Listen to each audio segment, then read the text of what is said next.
Hey friends, it's me, Erin, your friendly neighborhood energy alchemist with today's Schumann Resonance Report for Wednesday, July the 9th. All right, you guys, sorry I didn't make an afternoon update yesterday. I had so much going on. I was so busy yesterday and it was so exciting that I did not have time to come by and do an update. But yesterday evening, we did have a pretty strong push of release energy. This started around 4 p.m. Central Time and lasted till about 10 p.m. Central Time. So for 6 hours, right after all this new energy came in, we got this push of release to let go of what we're hanging on to keep this from integrating. For me, I didn't necessarily feel the release. I felt more of the new energy coming in. I had ideas flowing like crazy yesterday. I was having great conversations with people. I felt like I was super connected. There was all kinds of good fun stuff going on for me yesterday. This morning, we wake up in a nice, calm state. I can't promise how long it'll be there, but so far at 7 a.m. this morning, we are still relatively calm. The only thing that's really going on in our graph that I can see are these little tiny lines of integration that are coming in. They're not even reaching all the way down to the bottom though. So they're only a very light push to allow your system to open up and integrate this energy we've been receiving. I will say, however, we do have a coronal hole, a pretty large one that's rotating around to face us. When this coronal hole rotates around to face us, it increases the solar wind speed, which tends to amplify everything that we're feeling. And something else, this energy is so large that you could still be feeling it today. So don't feel bad if you're just starting to feel this today or if you've already felt this.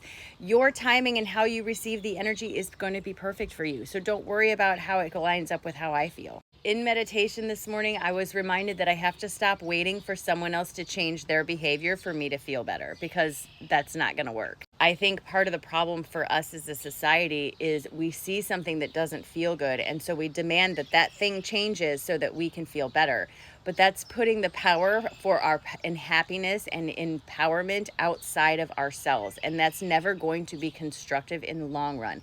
I understand that there are situations that you would like to see changed. I want to see them change too.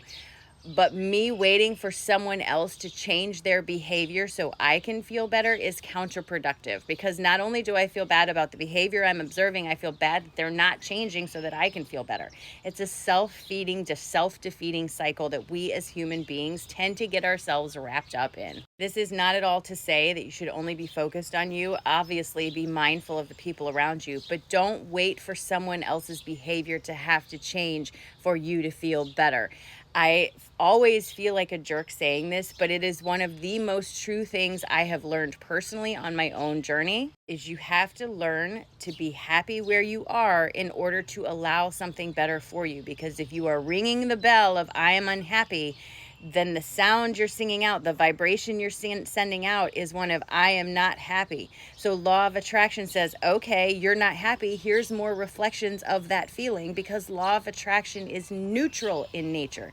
It doesn't care if you want it or not. If you are ringing that bell, you're going to get vibrational reactions to it that match that. Just like tuning forks. If you have two tuning forks next to each other that are of the same hertz, you hit one, the other one will vibrate. If they are different hertz, you hit one and the other one doesn't.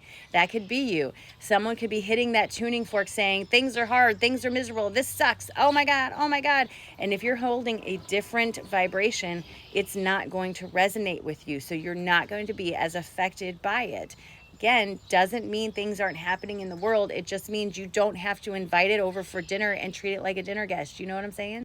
Consciously choose, to the best of your ability, to focus on things that help you feel better without someone else needing to change their behavior to facilitate that. That is where empowerment comes from. That's where growth comes from. And that's where you get law of attraction working with you instead of against you, so that you can bring towards you, or you can open up to receive that which you are in resonance with. Abundance, joy, love, all those things. Even if it's something small, if it brings you a sense of joy, it doesn't matter how big it is. It brings you joy. That's what's the important part. So today we're going to mindfully focus, right? We're not going to count on anybody else's behavior having to change for me to feel better. We're not going to wait for Todd in accounting to stop putting his fish in the microwave before we decide we're going to go outside and eat lunch. You know what I'm saying? Make the choice for you, for you. All right, here's our cards for today. First card out of the deck is Seven of Cups in reverse, telling us that our discernment on what we are focused on is absolutely important, because what we focus on has consequences in our energy. We are constantly physically manifesting things in our world based on the vibration that we are putting out. So make sure that the vibration that you are sending forward is one that resonates with your heart space. You also have to remember to be patient with yourself. We live in a physical environment and things have to arrange themselves to come forward. Manifestation is resonance, not magic. It's not going to just magically appear. So continue to move forward towards those things that help you feel good about yourself, like you're accomplishing something. And don't worry about someone else's behavior having to change first. This is what's going to open up the field of potential for you to see what is all possible for you.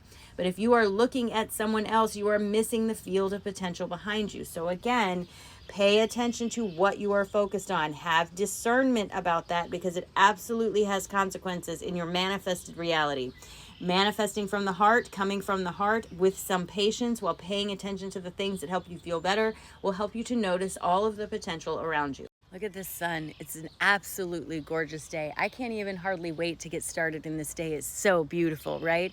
So let's set our intentions for today, ground ourselves in the present moment, and look forward to better things. Are you ready? Because I am. All right, you're going to take a nice big deep breath in and release. Drop your shoulders and just remind yourself, today is a brand new day. The sun is just rising and it's calling your name. What are you going to do to embrace this day, friend? How are you going to have a wonderful time? Because today is a great day. It's a great day because you're here. That makes it awesome. It's a great day, friends. Great day.